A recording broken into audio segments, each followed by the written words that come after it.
Hey guys, it's Maria Park, and this is Approach the Nerd, and we are reviewing Batwoman Season 2, Episode 11, which is basically the Fast and the Furious Gotham City drifting. Like, that's basically what this episode was.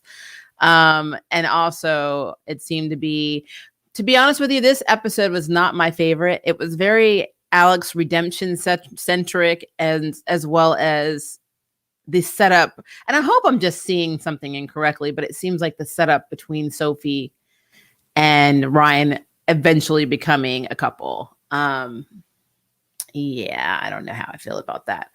But in solidarity, because I do like Batwoman and the Bat family as a whole, I did wear my Bat dress, but again, this was not my favorite episode. So let's just kind of break it down.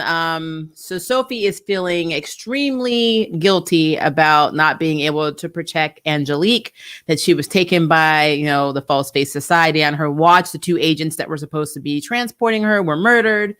Ryan is on the phone as Ryan, not as Batwoman, trying to convince Sophie to let her help, which doesn't make sense because, again, to Sophie, she's an ex-con and a bartender who has no real fighting skills or investigative skills. So what is she actually going to do outside of being the ex-girlfriend of Angelique? So I do see Sophie's point of view of, why would I let you help me when I don't understand what you can contribute? Is basically the story. But I just, like I said, this is a very Sophie and Batwoman-esque type. It's almost like two couples were actually being established, Sophie and Ryan, and then of course Ocean and Alice.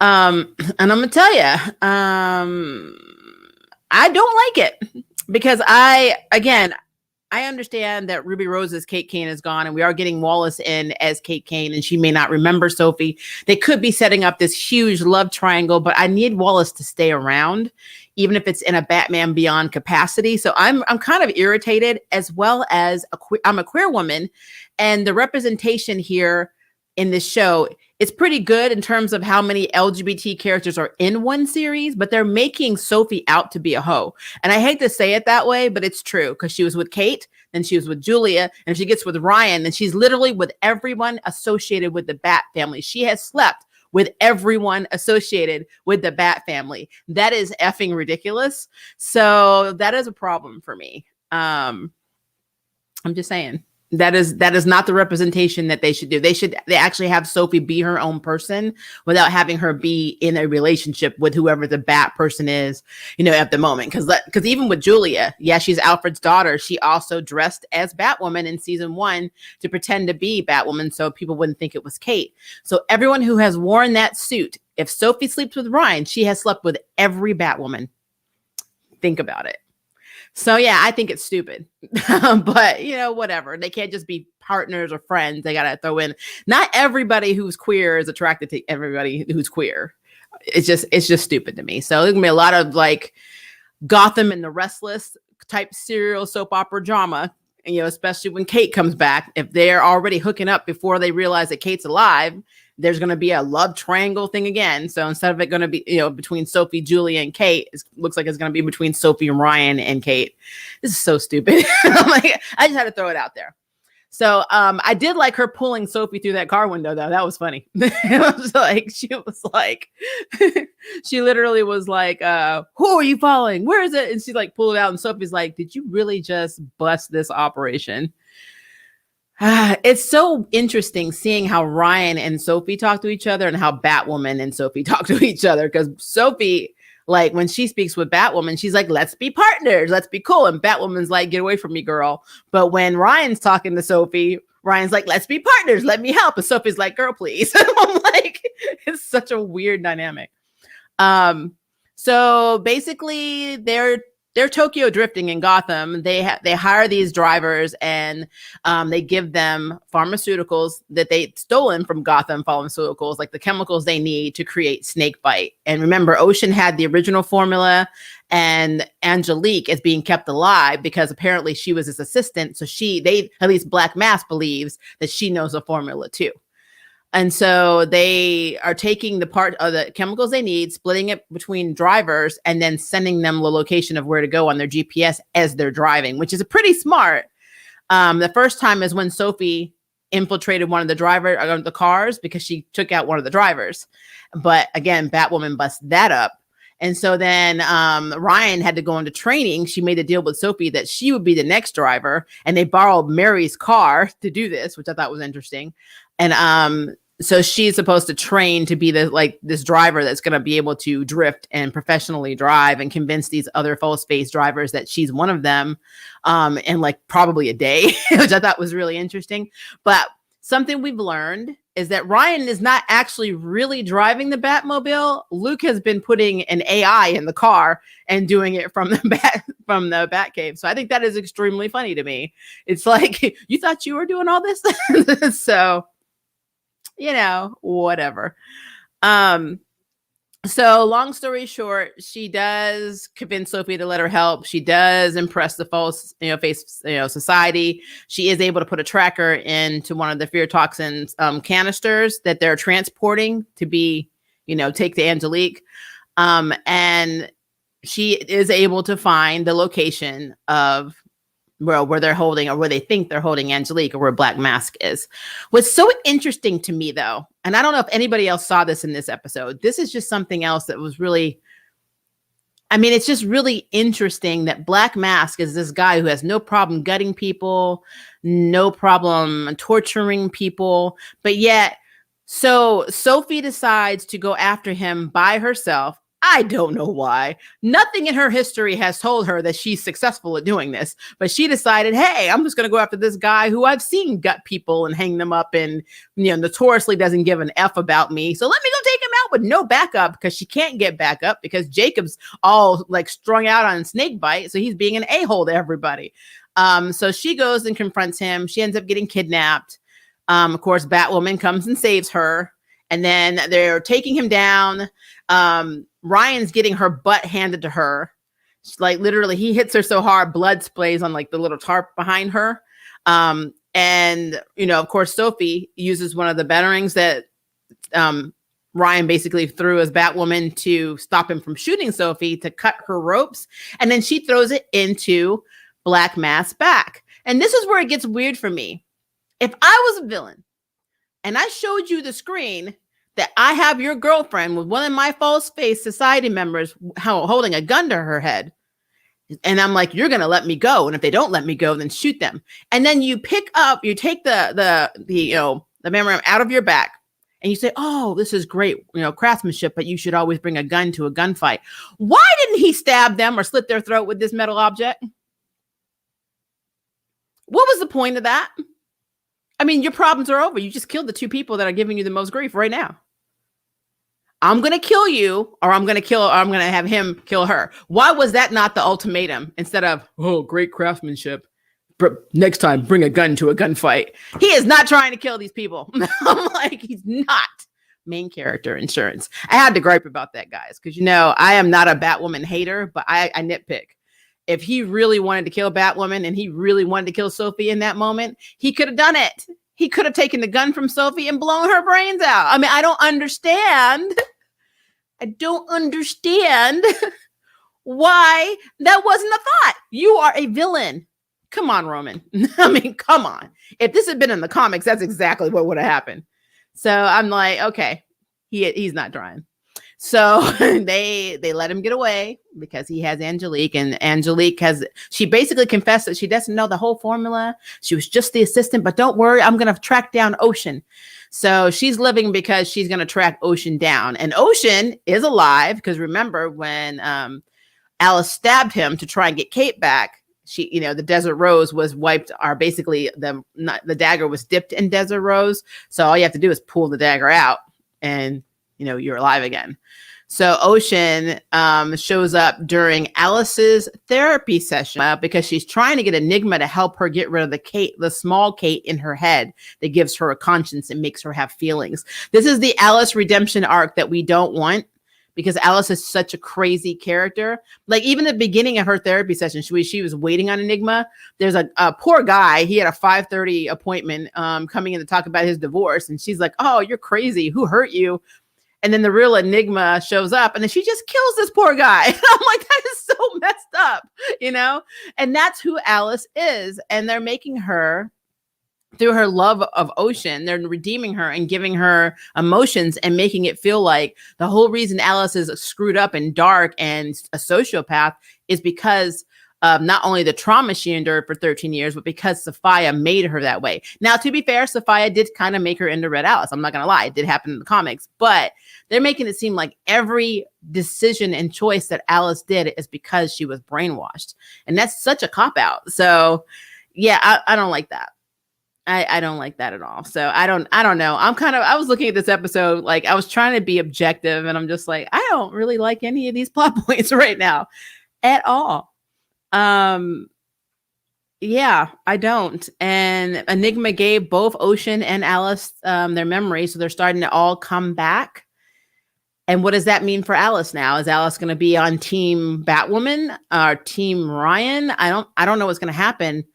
And what's going to happen when her sister is revealed to be brainwashed, because I'm pretty sure she's brainwashed or had her memories taken by Enigma and had her face, changed by a black mask.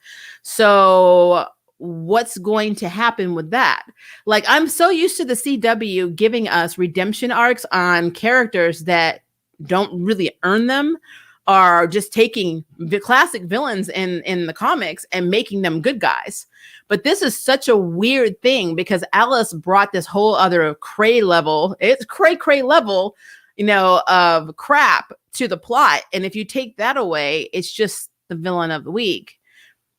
I mean, maybe that's what they're going for. I don't know. But Alice is such a complex character. And I don't know. I don't like the fact that they may be making her good. Yeah. Yeah. I'm not really happy with that. I know Sophia is coming back. I just saw you say that X. I'm going to say your acronym XVLAWXV because I don't know how to pronounce that. But yeah, I do know Sophia's actress is coming back. I think that she even said that on Instagram that her run was not over. And that's fine. Sophia is a very good character. But she is motivated by loneliness and she is motivated by loyalty. Alice is not motivated by anything. She's just cray. Okay, I will call you Law Awesome, but she's just cray. So I feel like, Alice is the more interesting villain. And then they've already established the connection there. Her guys killed Ryan's mother, or adopted mother. And so she already has this thing with Alice. But I feel like even Ryan's coming around to Alice not having, not being complete sociopath and actually having a small part of her that could be redeemed. And I'm like, oh, then what's left? I'm like, this is so weird. It's just really, really weird to me. And Snakebite just seems to be like the catalyst for everything going on with the False Face Society. Like that's where they're getting the bang for their buck. Because, in the comics, Roman's company was going under. And I believe it was Bruce that was bailing him out. So his cosmetic company didn't die, even though Roman killed his parents. Because Black Mass has always been jealous of the Waynes and it had an inferiority complex with Bruce in the comics. So it kind of makes sense that he's crazy now. But I want to know, how did Batwoman and the Crows kill his daughter? I really need to understand the story. I'm sure they're going to flesh it out, but considering the only people Kate has killed is Alice's captor, I think actually that's really it. I don't think she killed anyone else. And then went kind of crazy and had panic attacks after that. I don't really foresee her killing someone's daughter, at least not intentionally. So I'm really curious to know the story behind that because it's completely out of character for Kate Kane in this version. I sometimes wish that we got to see all the tech that Batwoman had back when in the comics when she worked for the DEO. But then that would have her crossing over with Supergirl and that shows out the door. So I guess that's kind of pointless, but they did a lot of upgrades and she used to carry a pistol around. I thought that was pretty cool. So that Kate Kane really didn't have an aversion to killing. So this one does. But I don't know. There's so many things about this episode. I really wished I liked it more, but I don't. I really don't. And I mean, I like Fast and the Furious movies. I watch them all. I have no problem with that aspect. It's just the details. It's like Black Mask could have literally taken Sophie and Ryan out in that little warehouse area by either shooting them or using Batwoman's weapons against her, stabbing Sophie and stabbing her and then leaving and making it say, hey, do you want her to die? You want me to shoot Angelique right now? I have him blow her brains out or stand still and then just kill him, because they'll do that. They will self-sacrifice to save this woman. So he missed an opportunity. It's like he's not trying to execute them. And that's so not Black Mask. He's a sociopath. I'm like, so I don't get that at all. I don't get that at all. But yeah, that is my review. Like I said, the only other thing that happened in this episode was trying to get his name. I had to write his name down. Tavaroff, Agent Tavaroff, who is obsessed with taking down Black Mask, because some of the crows were taken out are killed by the False Face Society. He's obsessed with taking all of them down. So there's two things that happen. He got I think it was some of Ryan's blood to get analyzed. And it's going to match because, I mean, I'm sure they have her DNA. She's been in jail on file. So he may know that she's Batwoman.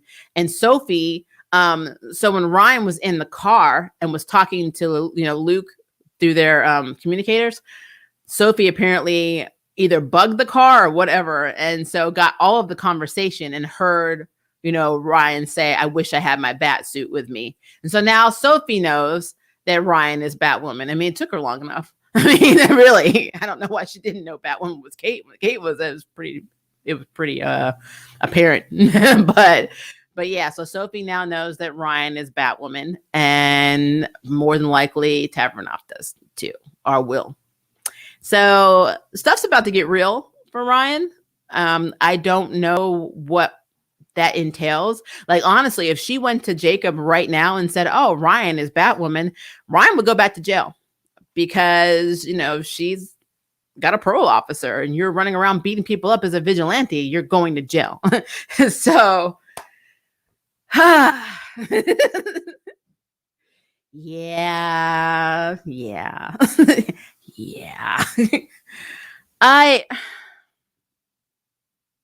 I don't want Alice to have a redemption arc. I don't want Ryan and Sophie to be the stereotypical, we have to U-Haul because we're the other two lesbians on the show now.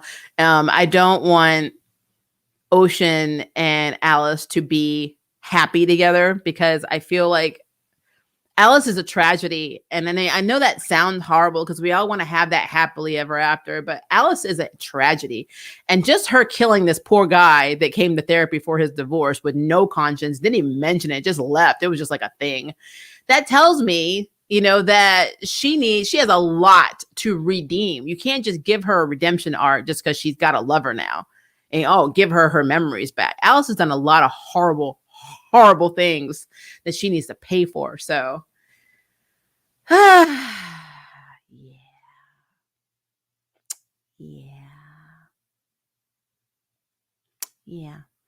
All right, that you've heard me rant. Let's look at some of your questions and comments.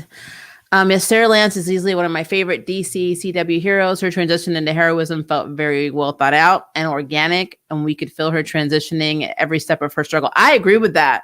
Sarah started off feeling guilty because she cheated with Oliver, and Oliver was dating her sister. Then she became an assassin. Then she felt guilty about being an assassin. Then she tried to be a hero. Then she died. Then she came back, and then felt like she didn't have a purpose. Ended up being a legend. Then her sister died, and she tried to go back to her old ways. And she was going to literally kill Nora's dad.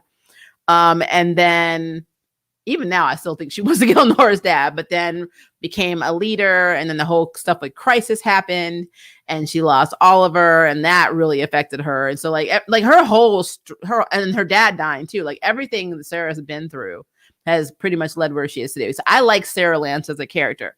Sarah Lance is a made up character. There is no comic counterpart to Sarah Lance because she is not the original White Canary, but I do love Sarah Lance as a character. I have no problem with that whatsoever. And anything that she's in, I'm fine with.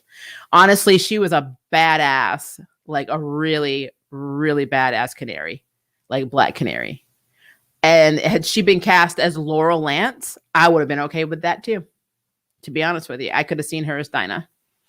I know I'm probably in the minority on this. I was not okay with Katie Cassidy's portrayal of Dinah or a Black Canary.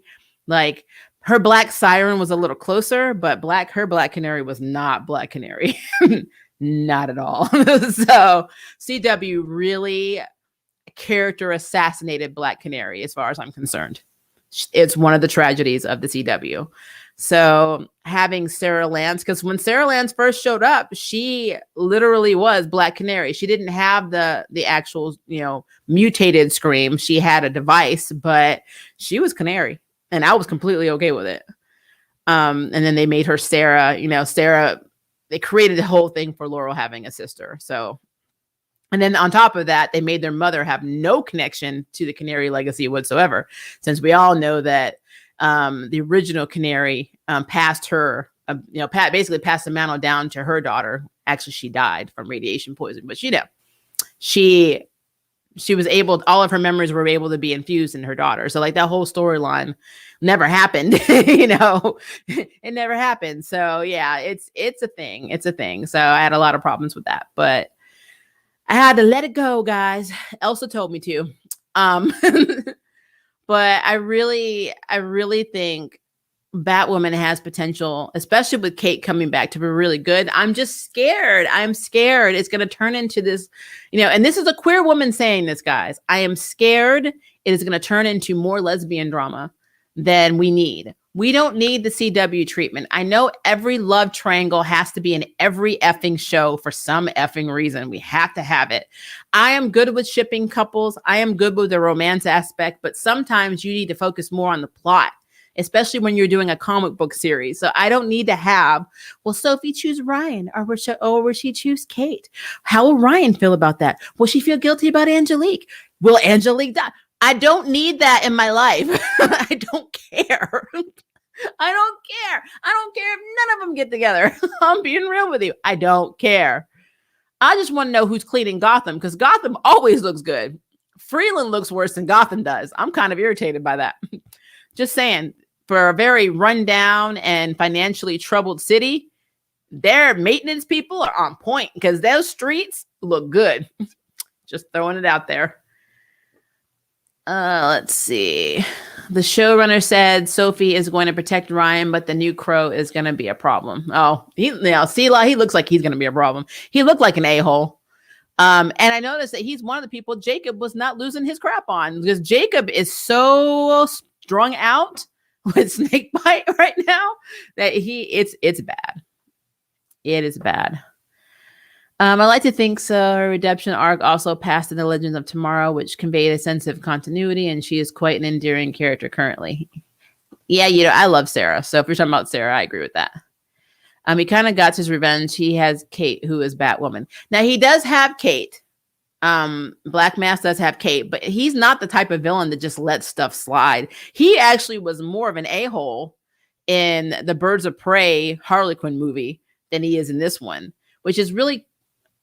It's kind of hard for me, because he came out really strong in this. When we started his run in this season, he came out really strong. He had no problem hurting, torturing, or killing anybody. And it's like they're dumbing him down the closer he gets to the leads, because, when you're a lead, you have main character insurance. So it's like you can do whatever you want to everybody else, but you can't do it to these people. And I need them to write this in a more believable way. I am cool with them not getting hurt by Black Mask, but don't have me sitting here thinking, you're literally standing there with a gun and Batwoman's weapon and you're not using it on them. You have the upper hand right now and you just walk out. That makes no sense to me whatsoever. So I have issues with that. I think Kate killed his daughter by the fact that Batwoman can't save everyone. So if a building was on fire and she couldn't get all the victims out type situation, that could have been true. That could have been exactly what happened, because we haven't seen everything she's done as Batwoman, in the series. I'm sure there are nights she went out and patrolled. So there might've been an accident. She probably didn't even know about it. She probably to this day doesn't know that happened. So I do see that. That is a possibility. I feel like Ella's going to change, or is going to change completely by the end of the season. I know. I don't know how I feel about this. I don't know how I feel about this. Also, it's so dumb how they didn't have extra seeds in the bunker. What type of stupidity your island runs on this particular rose and you don't have extra seeds? Yeah, I love Ocean's explanation. Well, we never thought we needed it because it's been safe for hundreds of years. I'm like, but how do you grow them continuously? I don't get that. You just take the seeds from the saps and just automatically plant them? Do you know what kind of manpower you have to just auto plant? That's crazy. Let's see. Villain redemption should not become a trend, but CW really loves to promote those types of stories. They not only do redemption, they just roll out the park with people that are villains they're actually never been villains. Like Vibe was never a villain in the CW, and he was for a while a villain in the comics, and then he became an anti-hero, and then he became a Justice League, member. So I don't know what it is. Are they like hurting for characters? They just need to have a team. Because it seems that that's always where they go with this. There's always, we had Team Arrow, we have Team Flash, we have Team Lightning, we have, everybody has a team. So I kind of feel like that's what's happening. Because even Luke Fox is like, you talk about attitude in the comics, that man don't get five shits. Like if you watch Crisis, that is closer to Luke Fox in the comics than what we are getting in the CW. He is not this little nerdy guy who's geeky and jokes around about things and, doesn't seem like he could hurt a fly in a fight. That is not the Luke Fox that we know, but that is what they put in the series. It's just, I don't know.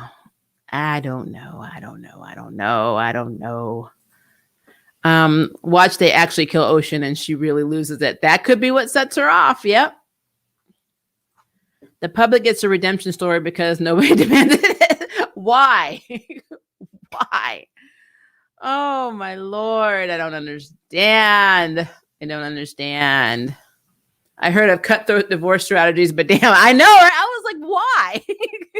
That poor guy. And they cast this guy whose facial expressions made you feel so bad for him because he was like, oh, I guess getting divorced. He looked like he was about to cry like 5 seconds into the session. I was like, damn, and here she comes and she's like, he's a lost cause. I'm like, oh my gosh, that is Alice. How do you redeem that? I don't know how you redeem that. I'm sorry. I don't get that at all. Let's see. Well, we don't have to worry about his divorce. That's true. Or, well, I guess paying the bills. Like, to pay for the divorces are expensive. Let's see here. And knife to the throat, not subtle but effective. Wasn't it his throat or the side? I couldn't tell. I think it was his Adam apple, right? That was good aim though. I got to give girl credit. That was some good aim. But it seems like they're setting Ryan up with every woman she comes in contact with. Angelique, the lady from the youth center.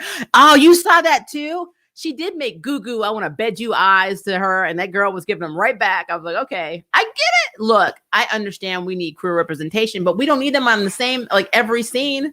We don't need that. We do not need that. That is not something we need in this world. So, it is what it is. What is this? Barring Ava. What about Ava? Did I miss something? I don't think CW handles love interest well. Oh, barring Ava. Okay, so I agree with that. I absolutely agree with that. The way Ava and Sarah are handled is actually normal. I actually love how their relationship is just seen as a normal couple. I really, really love that. I was cracking up when old girl threw that knife in the guy's neck. And she did it like the way she did it was smooth too. She's like it's like Enigma came in. She's like, who the hell are you? I was like, all right, Alice. She was done. She was done with the conversation with him. She tried to help him for like 1.5 seconds. And then that was it. Alice can't be redeemed. She really killed that guy on the couch. I agree. They are definitely setting up Sophie and Ryan, but allegedly Wallace said on a live, her and Megan have a lot of scenes together. Having a lot of scenes together means nothing other than the fact that if it's a romantic scene, then that makes Sophie a hoe if she's also with Ryan. Because I'm telling you, they are making Sophie's actress, I think her name is Megan Tandy. I don't know, Megan something.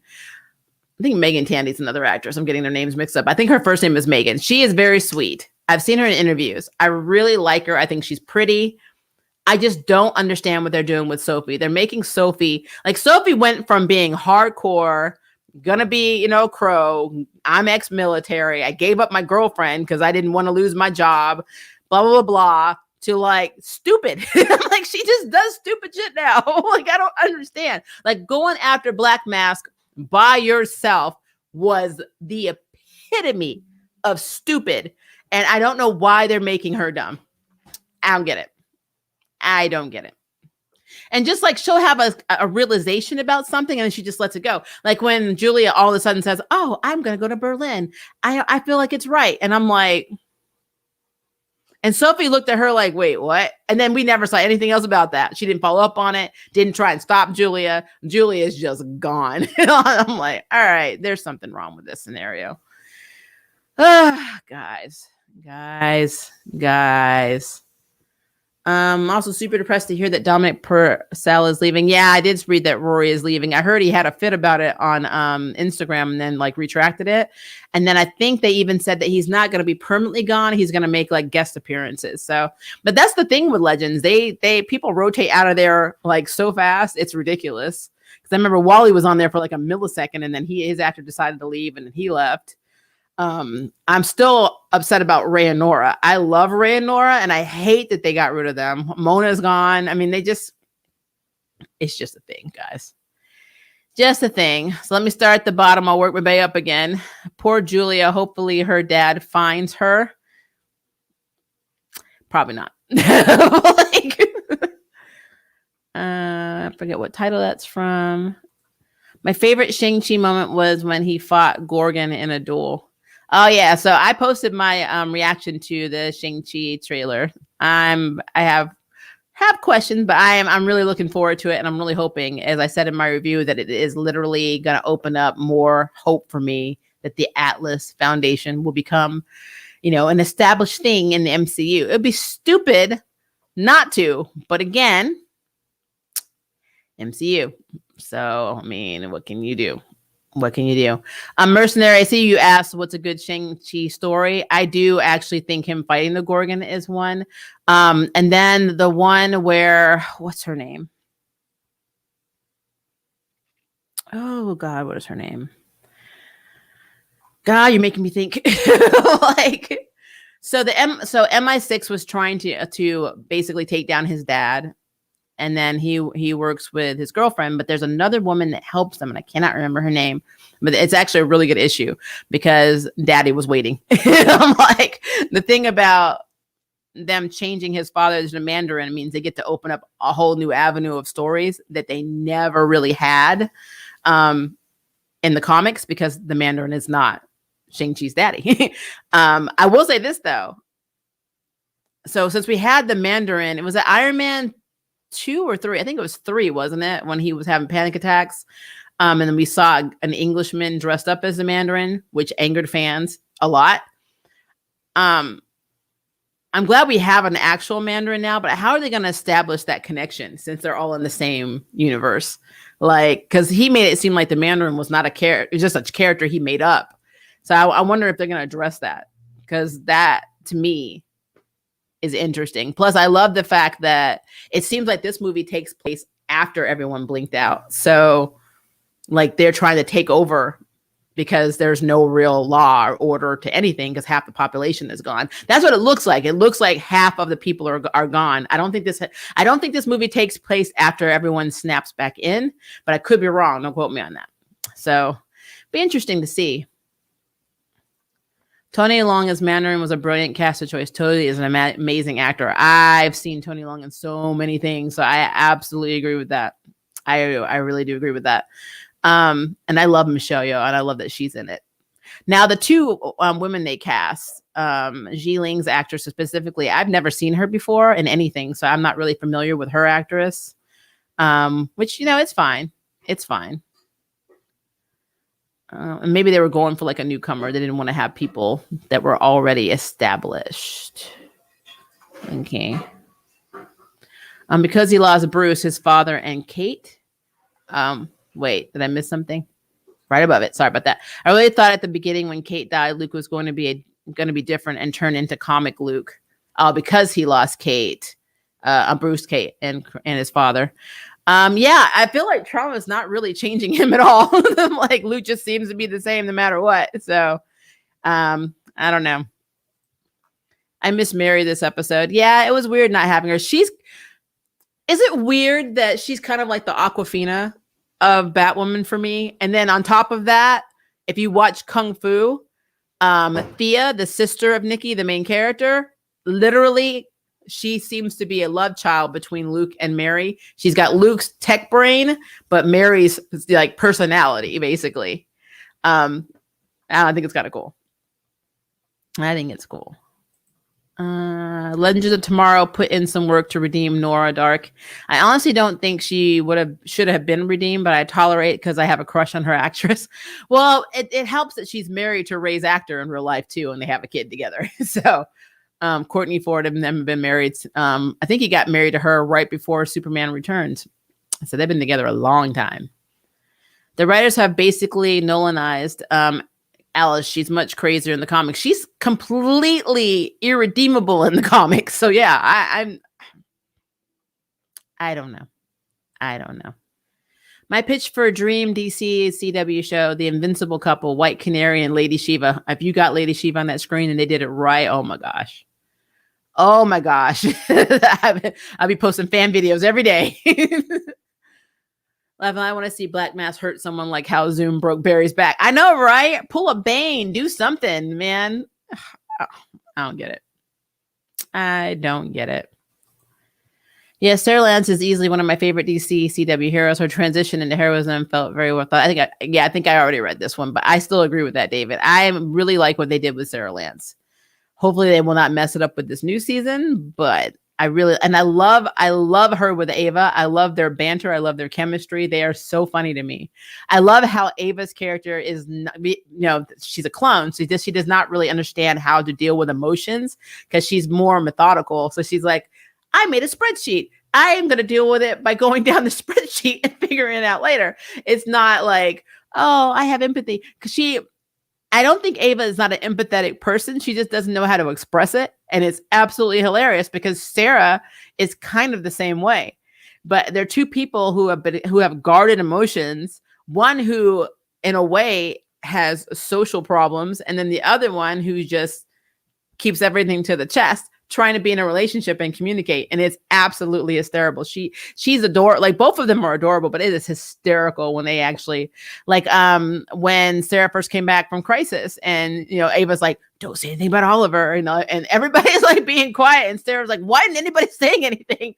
And Ava's like, I don't really do emotions well. And then she wrote the greeting card and she's like, I'm sorry the person you used to bang but didn't really get it, that you really didn't have any connection with or blah, blah, blah, blah, died. And I'm like, Ava, what is wrong with you? It is absolutely hysterical. It's hysterical. And my favorite scene with Ava to date is always going to be the episode when they go back in the 40s and she's singing karaoke. And what she's seeing herself seeing how she sees herself singing on stage is not actually how she sounds. She actually clears everybody out running and screaming because of her voice. But I thought that whole entire scene was hysterical. And Sarah saying, that's my girl. I really, really love them. They're a cute couple. But see, that I would get behind. I can't get behind Sophie and Ryan. I'm sorry. I just think it's weird. It is weird. If it had started out being Ryan and Sophie, it would have been one thing. But it can't be Sophie and Kate. You're the love of my life. And then Julia and Sophie getting together. Oh, I really like her. And, I want to make this work. Oh, wait, Kate's dead. Bye, Julia. And now Ryan and Sophie is so stupid. It's just too stupid for me. I'm sorry. I can't do it. So yeah, I'm trying to come up with theories on what's going to happen in Batwoman. Besides the inevitable lesbian drama that's going to happen, the whole social construct of this show is going to start revolving around the relationship between Ryan and Sophie and the relationship between Alice and Ocean. That's kind of how I feel right now. I will say watching Jacob go off on Sophie was very interesting. He's like, get out. I mean, he's losing it. And they need to see it. She actually did say to him, you're not acting yourself. You're getting a lot more aggressive, basically. And yeah, The leader of the Crows right now is basically a druggie and he needs help. And no one's stopping him. He's making stupid decisions. So yeah, I don't foresee this going down very well, but there needs to be some kind of major event. I don't think it's going to be with Black Mask. I think it's going to be between Ryan and Kate. I'm very curious to see this battle though, because I am convinced that when Jacob was in his car and was one of the false face members basically drugged him and then tried him in the car and put the snake bite in his arm, that was Kate, because the whole form looked female. I think that was actually Kate, and I think that's going to come out later, and it's going to cause a lot of crap. So there's a lot. I think Kate's going to cause a lot of damage because, I mean, in all intents and purposes, they had a funeral for her. They buried her. They think she's dead. So she's not going to look the same. So when she first comes, they probably aren't going to realize that is Kate. And Black Mass is probably not going to announce it. So if they end up killing her, then he can say, oh, by the way, you should bury Kate twice because that actually was Kate. I changed her face. That'd be really messed up. That's not what he's going to do. He's probably going to just... CW likes to move plots really quickly. So they'll probably just immediately say, oh, yeah, by the way, that's Kate. I don't know. It'll be interesting. I hope Ryan and Sophie don't end up together. I like how the relationship is now, mainly because if Kate does come back, I don't want to sit through watching awkwardness. I know it's going to be this whole... No.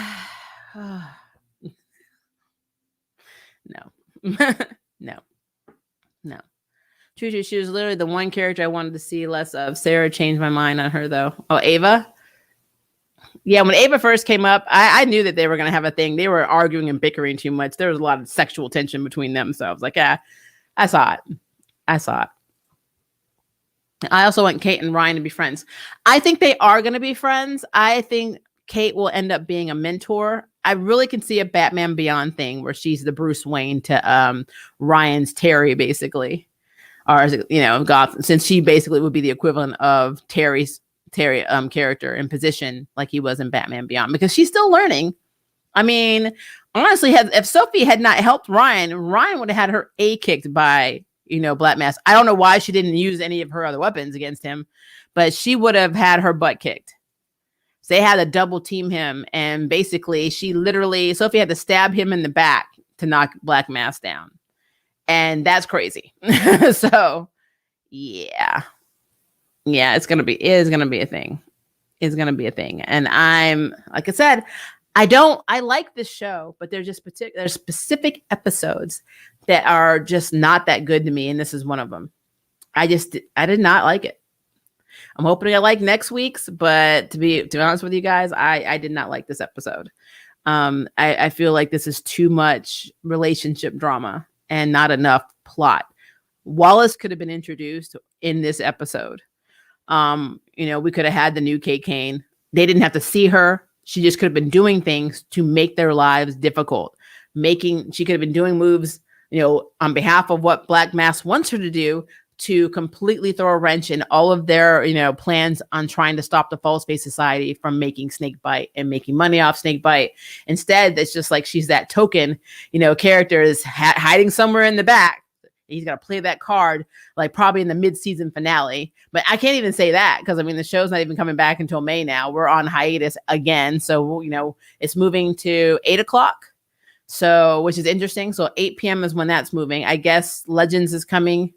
I have to look at the schedule when Legends is coming. I'm pretty sure Legends is going to be in the 7 o'clock spot because Charm's moving to Friday and they're on hiatus. So it's crazy what CW does, how they move everything around. But yeah, I really, really feel like they could have done a lot more with Wallace. She could have been in it from this point all the way to the end of the series. And hopefully they're not just casting her to get rid of her again. Yeah, it's going to be a mess. It is going to be a mess. Kevin Conroy would be perfect for the role. He wouldn't have to be animated for once. Yeah, he was good in Crisis. I mean, he is our animated Batman voice that we all love. And we all know when they cast somebody else as Batman, it is very apparent in any animated movie that DC does. I'm like, it's not Kevin Conroy, But I agree with that. I think he would be, to me, it would be a great homage to him playing the character in animated form for so many years. That'd be a good reward. Like, I don't feel like what they did in Crisis was good enough, because in Crisis it was stupid. So that whole miniseries was dumb. So I would love for them to make it up to him and actually do it. Or if you don't want to do that, do an actual movie. If CW doesn't want to do a show or a series, do a movie, do a Batman Beyond. How many people have actually asked for a Batman Beyond movie? These people are not listening to us. I'd rather see a Justice League live action series or movie series where an elder Batman leads the Justice League. I agree with that. I absolutely agree with that. I do. Nicholas, where have you been? Jobs are hard and tiring. Who made them? And I just got on Charm, and I have to say, why do we need Supergirl logic? Yeah, Nicholas, I know. But I get it. Jobs are hard. I'm usually off from my job on Mondays and Fridays because I work very long hours for my nonprofit job, Tuesday through Thursday, and it sucks out my soul. So I get it. I understand. So, but I was worried about you. I haven't heard from you in a while. So good to see you, Nicholas. Welcome back. And if I don't see you in a few more streams, or I'll know that it's because work is kicking your butt. So it's all good. Charmed, because I really want to be the idiotic hypocrisy from the Charmed ones. Yeah, Charmed is just right now. That's a whole other conversation. We're gonna have to schedule. I am gonna do this before I do memberships, which I've already set up memberships. I just haven't done the welcome video. I'm going to have to schedule us to have a Let's Chat live stream where we just talk about all of these shows and all of the reviews that we have. We just ask questions or whatever. And that's going to be like a precursor to what a membership chat would be, because we talk about a lot of stuff in our streams.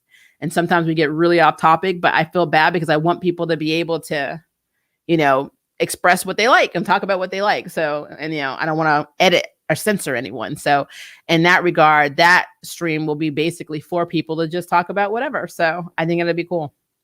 So we will see. We will see how that works. My schedule is constantly a mixed match by the supervisor and general manager. Yep, I get it. I get it. I've worked retail. I've worked fast food when I was younger. I've done them all, so I get it. Kevin Conroy deserves a crack at DCEU. Batman Beyond or Future Justice League are both perfect mediums for Kevin to break into the continuity. I absolutely agree with that. I don't have a problem with that at all. At all. Who would win the fight, Kate or Ryan? Kate. I know I'm a minority. I know I'm half black. I support my sisters, but I'm going to be real with you. Black Mass beat Ryan's A. Ryan is a good fighter, but she's not the strongest fighter. I don't know if this is intentional or not, because it's kind of interesting, because in real life, I feel like Kate actually is a weaker fighter than Javicia Leslie. But in the show, Ryan is definitely a weaker fighter than Kate was. And I mean, to be fair, Kate Kane was trained to fight. She was military. She went to West Point. After that, she went and trained, in other parts of the globe, and she did like conditioning and things like that. So she is a good, she's a good fighter. And that's why I think if Ryan and Kate did fight each other, Kate would beat the living hell out of her. And if that didn't happen, then I call BS, because nothing has shown me that Ryan can beat Kate up to this point. She has been very lucky in the fights that she's had, and that the false face people are weaker than her. But the main people, the main villain she fights, she's had to use tricks to get, around. So yeah, it's a thing. It is a thing. Let's see. For real, Conroy is most comic book fans' favorite Batman. I mean, he is. He absolutely is. Who would want to fight, Shang-Chi or Lady Shiva? Lady Shiva. Lady Shiva took down Batman. Shang-Chi. So in the comics, Shang-Chi sometimes has like this aura that he can control that gives him like supernatural strength and agility and speed, but not always. He's just very, very good at martial arts, like to a level that surpasses normal human beings. But Lady Shiva, and Batman has said it, you can even Google it, you will find it. Lady Shiva is literally one of the most powerful fighters on earth because that's all she wants. That is all she does. She doesn't care about anything else. She didn't care about her daughter. She didn't care about anything. She killed her sister because her sister was her weakness. And she wanted to get better at being a fighter. Her sister got kidnapped. She rescued her sister and then realized that her sister was going to always hold her back. And so she ended up killing her little sister. So that's Lady Shiva. So yeah, Lady Shiva would destroy Shang-Chi. And there you go. That's what it is. I felt that Shang-Chi could beat Shiva. No. I'm like, no, you know. Me and you are normally on the same page, but no, Shang-Chi would die. I'm like, he would die. He would die a lot. She wouldn't even give him the chance to do anything. That is how fast she is. He would die. She's taken on basically metahumans in the comics and lived to tell the tale. So yeah, no, she would totally destroy him. The Legends in the DC comics goes is that Lady Shiva can fight as well as she can heal you. Yeah, Lady Shiva is endgame. That's why I get so mad whenever I see her underused, because she is, like I said, like if I got kidnapped, I would want Lady Shiva to come rescue me because I know that she would. I'm like, she would not die. She would not get beat down. She would not. If Lady Shiva had been in the Arrowverse and had been in the Arrow series and they had made it so Oliver beat Lady Shiva, I would never watch another Arrowverse show ever again, because that is the biggest load of crap and I would have ever seen in my life. And they've done a lot of stupid stuff in the Arrowverse. That would have been literally the stupidest thing. I know I'm a hardcore Lady Shiva fan, but I mean, just look at her stats and just read her comics and you will see what I'm talking about. So yeah, I don't buy that for a minute. Oliver would have died. Honestly, I don't know how he beat Nyssa. That's the writer's point of view perspective, because Nyssa should have destroyed Oliver.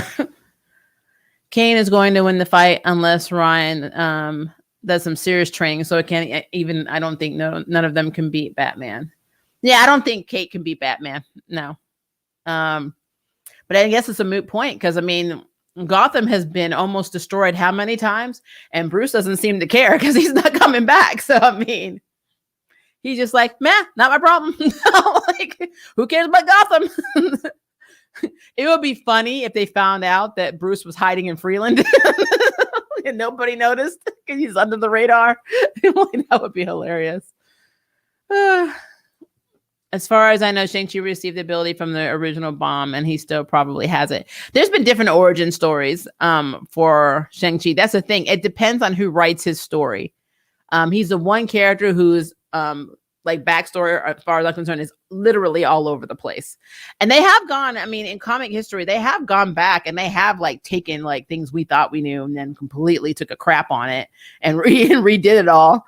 But as far as I know, Shang-Chi has had many, and I mean many different origins and many different, sometimes he has powers, sometimes he's just a regular human with really advanced fighting skills. It just depends on who writes him. It's kind of weird. I know that this may come from left field, but does anyone think that Charmed has taken some inspiration and liberties? Because Macy is somehow just some similarities to Will Vandam from the Witch comics.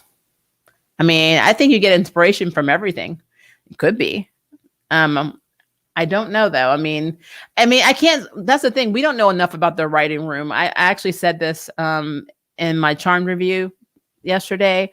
We don't know how many writers are actually in a rotation on these shows, and we don't know if they have time to actually research properly what they're actually writing. So, I mean, honestly, they could have taken like little pieces from a lot of different, TV shows, comic books, and other sources.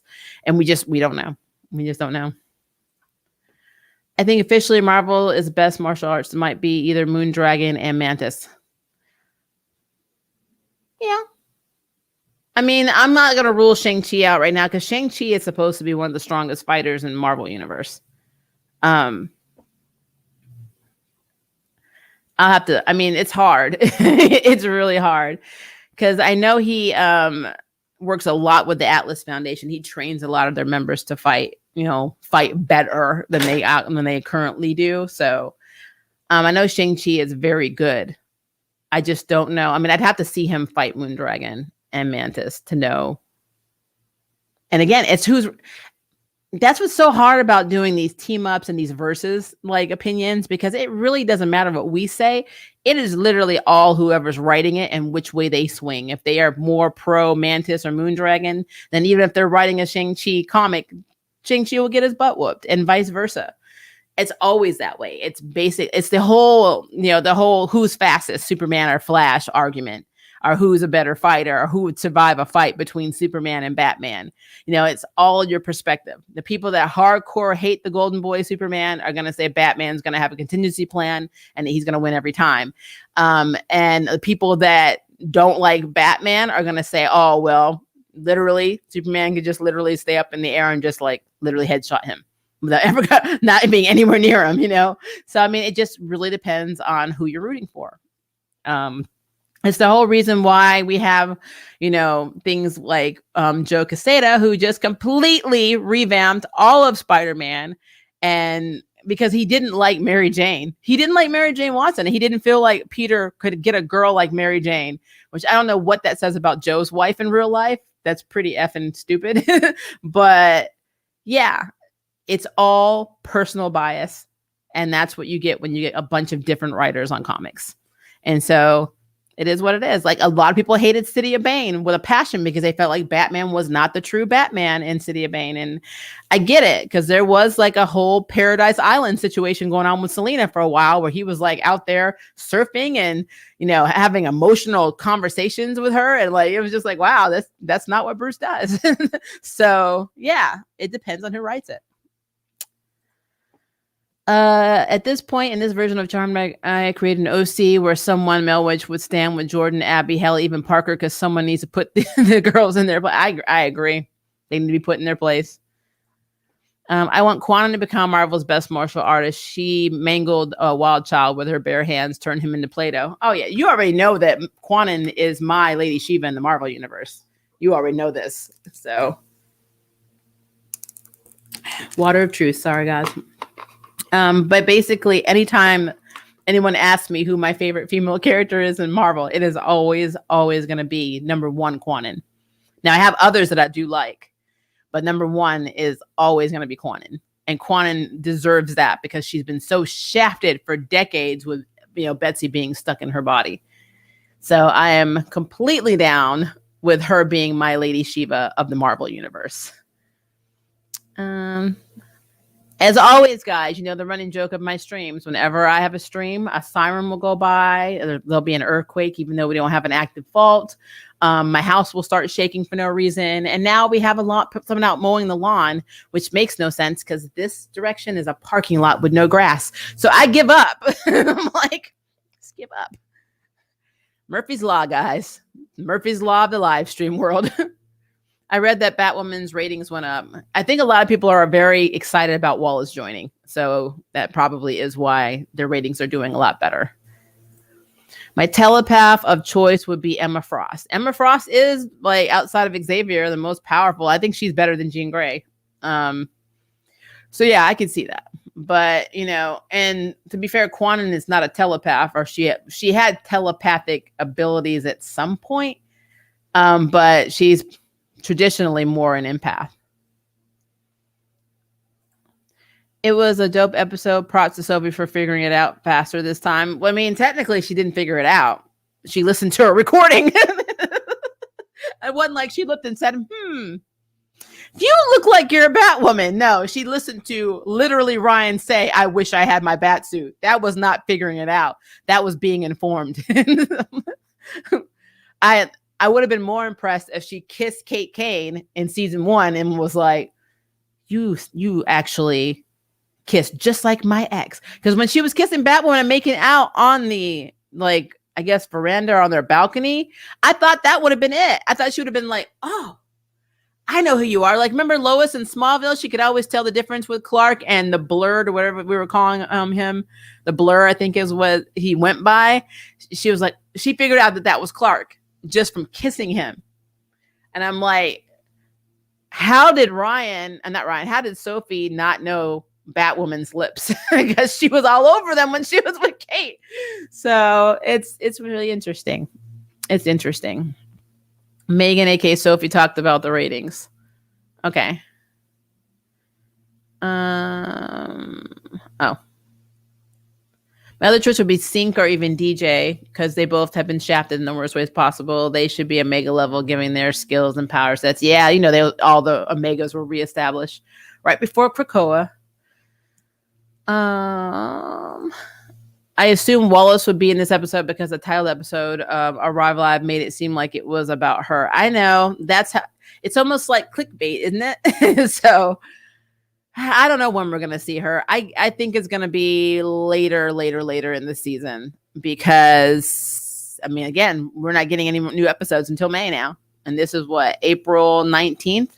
So, but I'm happy about it in a way, because it gives me time to review more of the other stuff I want to review, and Mortal Kombat comes out on Thursday, so I'm extremely excited about. I think it's Thursday. Is that Thursday the 23rd? Yep. No, it comes out Friday on HBO Max. So I am very, very excited about that. I love that these people, I'm on the 3rd floor. It feels like the lawnmower is right outside my window. It's so annoying. What are they actually, are they cutting my car? I'm confused on what they're actually using the lawnmowers for. There is no grass in the parking lot, like, whatsoever. There's one tree, and it's all the way on the other side of the parking lot. So I don't know what is happening, but I feel like I have this nemesis. Whenever I do a live stream, they plot different things to distract me. And I guess today I just have supernatural lawnmowers outside of my window to try and mess up my stream. But they will not win. They won't win. Quan originally had low-level empathic abilities, but they grew from the body snatching that Betsy did to our girl right when she was in the middle of a ninja spy mission. Yeah, so when the whole scenario went down with Mazio asking Spiral and Sinister to actually, put Quanen's soul into Betsy's broken body and vice versa.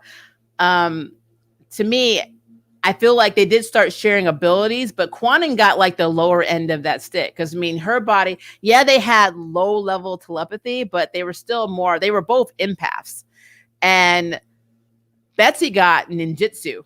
I mean, that's basically, she got like a really badass like defense mechanism, because Betsy Braddock was not a field mutant. She literally got kidnapped all the time and brainwashed all the time. So when she got into Quanen's body, that's when she was like, I can actually take care of myself. So yeah, I think that Quanen got the really crap end of that stick, because she ended up dying because Betsy's body contracted the legacy virus, and that was pretty much like mutant AIDS, and so she just died. And I thought that was extremely messed up. So Quanen, I don't know, I just thought that was really weird. Quanen originally had low-level empathic abilities, but they grew from the body snatching. Yeah, I think I already read that one. Quanen is also a mutant empath, but I feel she was chosen as leader because of her agreement with Sinister. I think also because Sinister knew that Quanen wasn't going to put up with any of their shit. And that, I mean, it's just what it is. The Antonio to your Maggie. Explain what you're talking about, Madness. I'm sorry, I might be missing something. You're not wrong, but Sinister would have chosen Quanen for that role had she been vulnerable to empath's control. I think she also was made leader because he knows that she has no qualms in taking people out. I mean, even when they challenged her, when she first, when they were first forming the team on their first mission, and like, I forgot who said it, but he's like, I'm not going to listen to anybody I think is weaker than me. And she's like, well, bring it. She's like, trust me, I will get rid of that notion extremely quickly, because she just doesn't care. Like, she doesn't care. Prior to merging with Betsy, Quanen was known as assassin who could read your emotions. Yeah. I effing love Quanen. I actually ordered a figure of Psylocke, but in my mind, because it doesn't say a Betsy product, I'm saying it's Quanon, and so it should be here soon. You said that you are Nemesis, and that's what Maggie says about Antonio. So they are Antonio to your Mag. Oh, okay. Yeah, I don't know what's happening, guys. I'm so serious. I wish I could turn my camera outside the window. There is no grass down there. I don't know what they're mowing. So it's very weird. Okay. Do you think we can see more of the mutants that were on Jubilee's team? Because I'm tired of seeing Magneto, because I want to see more from Eye Guy, Nature Girl, Hindsight, and more. More would be cool. I don't know. I would love to see what a lot of Gen X characters come back. Like, I'm so out of the loop in terms of what's going on with Paige, Cannonball's sister, with Husk. Is she dead? Is she alive? It seems like every Guthrie is a freaking mutant. Like, that mother just gave birth to like a million mutants. So I'm really curious to see what's going on with Sam and especially Paige, Husk. There's a lot of characters that I really would love to follow. I need to have time. I need to go back and see. I'm sure on Krakoa, they probably have mention of them, or you see them in the background, but what are they doing? What are they actually doing? So I would love to see like updates on stuff like that. So Alice is going to have more humanity now. It's awesome. She seems nicer in the next preview too, saying she likes Ryan. Madness, we both disagree on that. I don't like what they're doing with her. I don't think having somebody get an instant redemption arc is a good thing. I don't like it. I don't think that you should be able to do bad things and then, oh, wait, it wasn't your fault. You were brainwashed. Like, look at Bucky in the MCU. He was brainwashed. He was killing people left and right, but he has to go through this whole, not only redemption arc, he has to forgive himself. He has to reinvent himself. It's completely different. So, yeah. What is your fan cast for the Agents of Atlas team? You know what? That's actually on my list. I have an Agents of Atlas team fan cast video that I'm going to be doing. That is really weird. I was literally talking about this with Jeff the other day, because I got talking about the Atlas Foundation. We were like, well, who would you want to be in the Agents of Atlas? I'm like, yeah, I'm going to do a video about that. So you're going to see that as a video. You'll see that as a video. But if they bring in Silk, you already know I said Arden Cho would be my choice for Silk. And when I did my Silk spotlight video, I also had her at the end. So you already know who my choice for Silk would be. But I got a lot. I got some picks. Let's see. It won't be instant. It'll develop over time, but you can see traces of her better. Like even Madness in this episode, how she just killed the guy in the therapy office that was just there for therapy.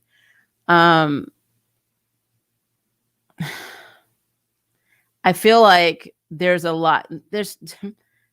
Alice is a conundrum. She's a complex character, and she is completely insane in the comics. So any redemption they do for Alice will be weird to me. And having her be redeemed through the power of love just seems like a Flash Care Bear, type situation. Star Sapphire in training. Like, I don't know. I don't like it.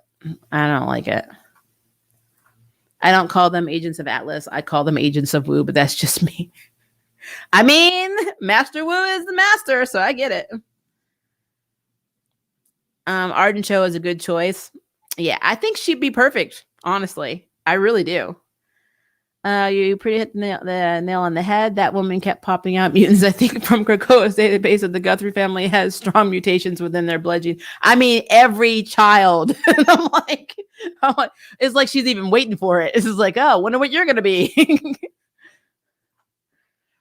That was before she got her memories back, though. I'm talking about throughout the rest of the season. I think she will have to earn it and work for it.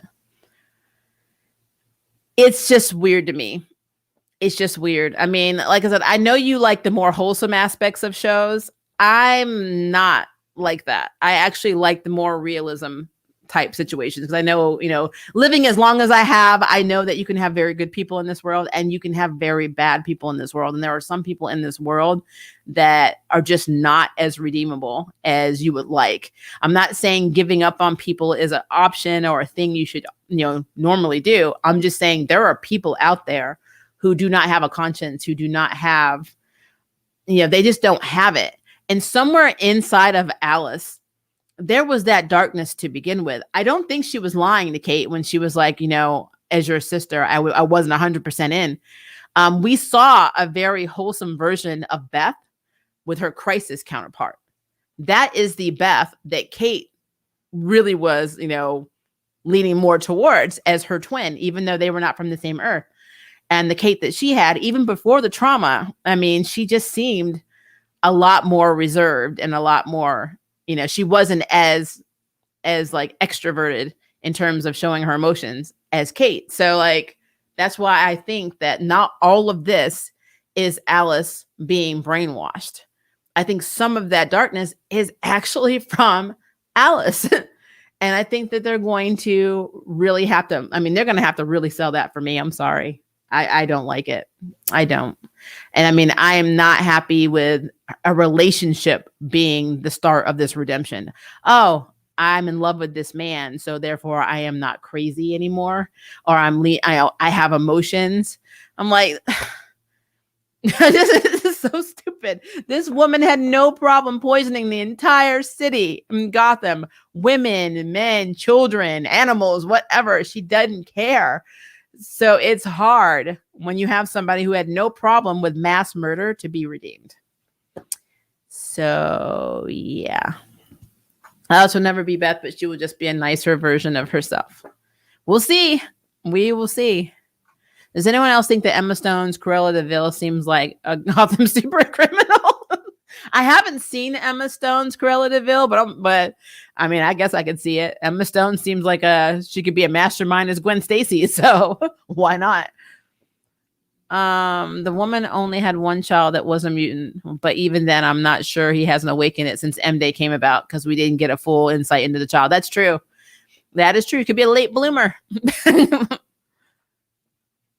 There could only be one star sapphire here on this planet, and that's me. I will be damned if she will get a ring over my dead body. Okay, Nicholas, I'm gonna break your disillusion because you know who the other star sapphire in training is? That will be Barry Allen. Thank you very much. The paragon of love who talks everybody down with the power of Care Bearness. So he is auditioning because this is how they're going to bring lanterns into the Arrowverse. It's not going to be a green lantern. It's not going to be a yellow lantern, a red lantern, or a black lantern. It's going to be a sapphire, a star sapphire. Just saying. Let's see. No one is talking about the Proud Stars. Why would they? I'm sorry, Edo. I know you're very sensitive. You're sensitive when they don't talk about James Proud. I get it. I like Warpath a lot, and you know what? You just really opened up another door for me. There are about five. Hold on, Danielle. 6 Native American prominent, and I say prominent, they're not used a lot. Native American superheroes, and I don't think they ever make any teams. I'm just throwing it out there. I don't think they make any. That's probably another thing I should do a video about. The fact that Native American superheroes are so underrepresented to the point where half the time you don't even realize they're Native American. It's interesting. I always wanted Warpath with Siren. Is that weird?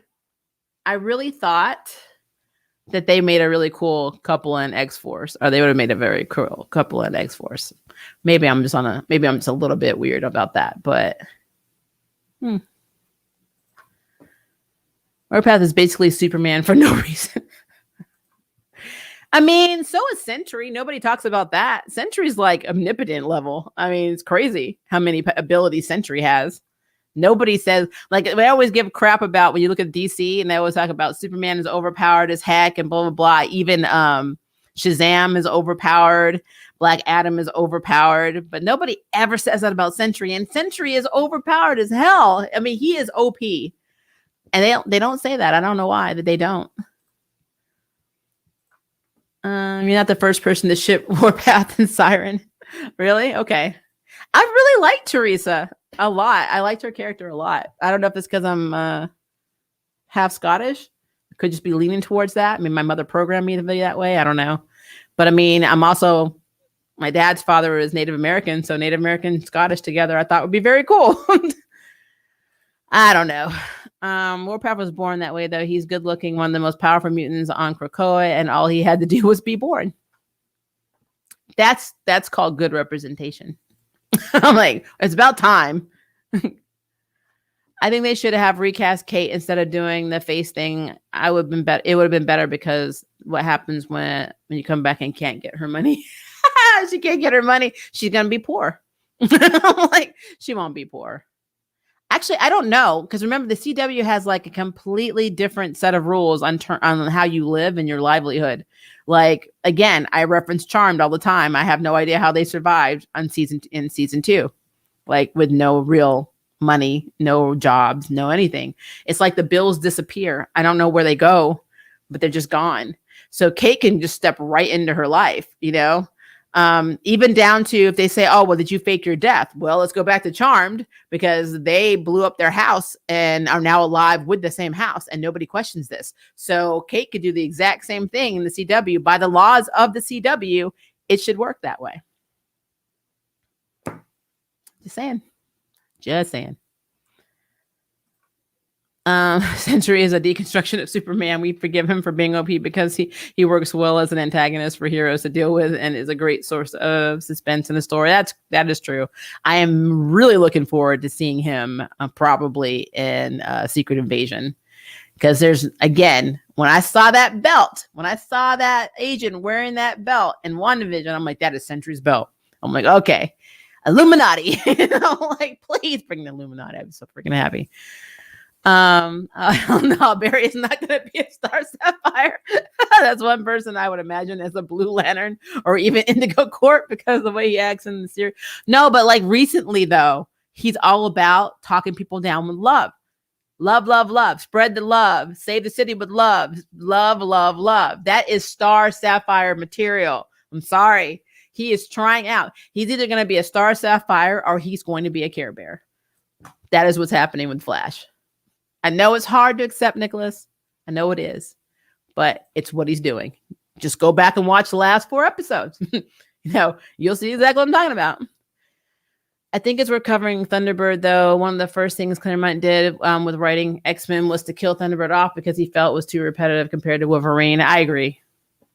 There are a lot of characters that they got rid of that for unnecessary reasons. Like, I'm still bitter over Ben Dancer losing her abilities with M-Day. So if you just really go back throughout the comic lore, you will see so many characters that were not treated right or had character assassination because they just didn't feel like writing them anymore.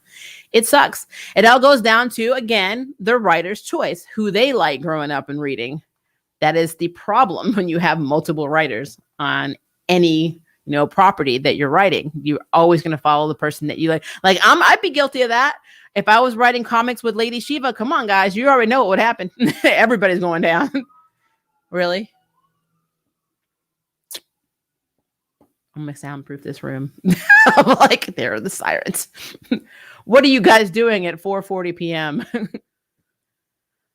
Oh, Lord. Okay. Trying to scroll up, and it's very, very hard because they are like,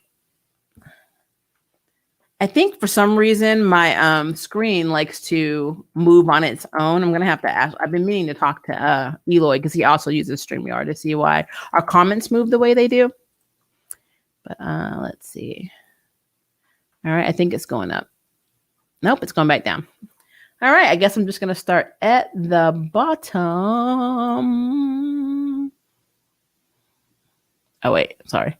I'm actually not getting any of the sounds you're hearing, Maria. Thank goodness, because it's right by my window and I don't know why. So that is a good thing.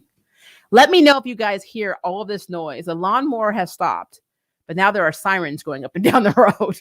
So let me know if you hear that. I'm actually not getting any of the sounds you're hearing. I already did that one. Does anyone remember Monte Raven from JLA? Oh, the shaman? Yeah. What about the shaman?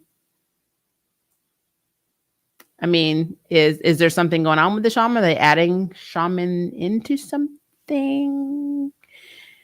Cool character, by the way. But yeah, what's going on with Rainer?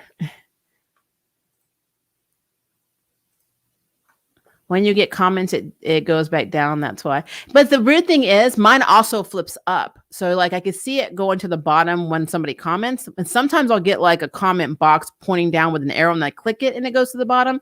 But it also scrolls automatically up. And I'm using Chrome. So I thought it was a Chrome thing. I tested it in Firefox and it did the exact same thing. So I don't know what it is, but it's very weird. So it makes it hard to figure out where you are when it's constantly moving up and down. So I need to figure out why it's doing that. Still bitter with how they just forgot about Astrid Bloom, Mark Shepard, DJ Elliott, Thomas Sink, hell, even more in hindsight, because we have some intriguing stories with these characters. Yeah. And I'm gonna say it again, it's a writer's perspective.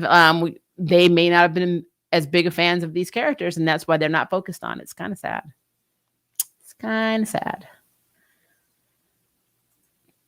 Okay, if I sounded clear, I am very happy that I'm sounding clear and you guys are not hearing, because even right now there's like a fire truck going down the street. So this is a very good thing. Let me scroll up. The world is miserable and everyone's depressed. I feel we need that wholesomeness as an escape to a better world. There's nothing wrong with wholesomeness, as long as it doesn't distract from what's actually happening, because there's no such thing as change in this world if we keep distracting ourselves from what's actually happening. That is something I have taught my child, because looking the other way and not facing things head on causes a lot of problems later on. So I do get your perspective. I'm not putting that down. I'm just saying that you also have to understand that the real world is not going anywhere. And when you turn your shows off and you close your books, you still have to go into the real world and deal with all of this crap. So I use, like you, I like video games. I like comic books. I like, TV shows and movies as a distraction. But at the end of the day, you still have to face the fact that there are bad things happening. And yes, people are depressed. We're living in a pandemic. I never thought I would even see this in my lifetime. So, this is completely unheard of. My day job, I work for the National Kidney Foundation with people who are waiting on kidneys, and it's their best chance of survival and live their lives on dialysis. That is reality. So I get escaping reality. I do. There's nothing wrong with that. But you can have a little bit of realism thrown into your shows and your movies and your comics, because then it makes you feel like you're not just watching Sesame Street. I don't want to feel like I'm watching Sesame Street all the time. I want to have something that has all of this, and I want to see how people are dealing with it in these shows. That is the one problem I have with Charmed right now. Mel never went through anything that she should have gone through in terms of who the president was. She is a Hispanic woman living in the States. There are ICE raids. There are people that were calling people from Mexico, rapists and murderers. And we never saw that in the series, and it made it non-believable. So that is a problem. That's why I'm so not against having drama, real life events thrown into these series, because you get to see how the characters and how these writers are dealing with it instead of them just ignoring it like it doesn't exist. So yeah, it's a thing. It is a thing. Seeing characters struggle with the issues you face in life can be both rewarding and empowering. Exactly. I mean, I've always felt that. I want to see how you overcome this. I mean, life imitates art and vice versa. It's just what it is. It's always been that way. And again, there's nothing wrong with wholesome, but you cannot have 100% wholesome all the time. My idea of 100% wholesome is the Stepford people or Stepford wives. Nothing bothers me. Everything's peachy. Everything's great. Everything's wonderful. It's utopia. It doesn't exist. That is not where we live. That is not where we are. And honestly, perfection does not exist to begin with. And it shouldn't. People that strive for perfection actually scare me. So, yeah. See, yeah, I scrolled up to, I don't know what this thing's doing. Okay, I already read that one. Be careful those who use the image of wholesomeness to cover their evil. There are people out there that of all walks that are, and again, I'm gonna put this out there, Madness. This is nothing against you. I have no problem with, because I know you love Disney. There is nothing wrong with that. I watch Disney. I am almost 45 years old, and I've watched every episode of Henry Danger and Nickelodeon. I watch Power Rangers. There's nothing wrong with that. You just have to expand so you can see the reality outside of the cute and non-threatening content that we also take in. So I get it. But if you need that, though, we're not going to judge you for that. There's not anybody. I will not let anybody hate on you for saying you like wholesome, entertainment. There's nothing wrong with that. I'm just saying from my point of view why I enjoy having these issues in these stories, because it makes you feel like you're not alone, like you're not just dealing with this. Why aren't these people that I like and follow, why are they having such perfect lives? What's wrong with me? Why is all this crap always happening around me? It's a thing. It's just you need that realism. So Mel hasn't even gone through the struggle since we were mainly focused on either Maggie or Macy. The only thing of substance we got with Mel is the Sister Arcana. Yep. And was a guy. Yeah. She had one moment when she dealt with sexism. Yeah, and that was in the very beginning. The guy was being mean to her mother, and she thought was the one that killed her mom.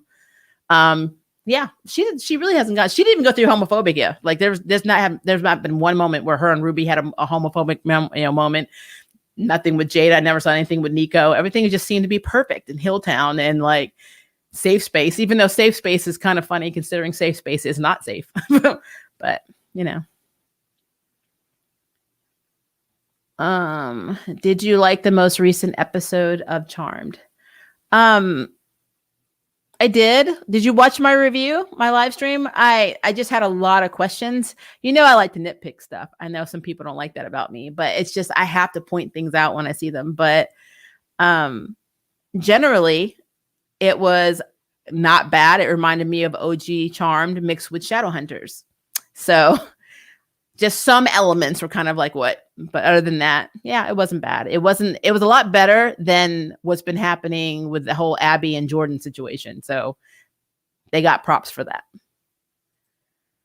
I think I already read this one. That's a fair point. I like things with real issues too. I watch darker shows and enjoy them. That's not me saying I'm against them. Yeah. Well, that's why I wanted to point that out. I don't want anyone to ever feel like they're being bullied on my streams, because that's not what we're doing. I'm just saying things so that you understand like another point of view. Even if you share it, I just wanted to make sure that you understood where I was coming from. So when I say I don't need everything to be wholesome, I want you to think that I'm saying, oh, Madness, everything has to be wholesome. Why are you doing this to me? So I'm not doing that. I'm just putting it out there. I am a mother, and my daughter actually loves things that are never wholesome. And so I think that is also a problem. She's always been into the darker, like anime, manga.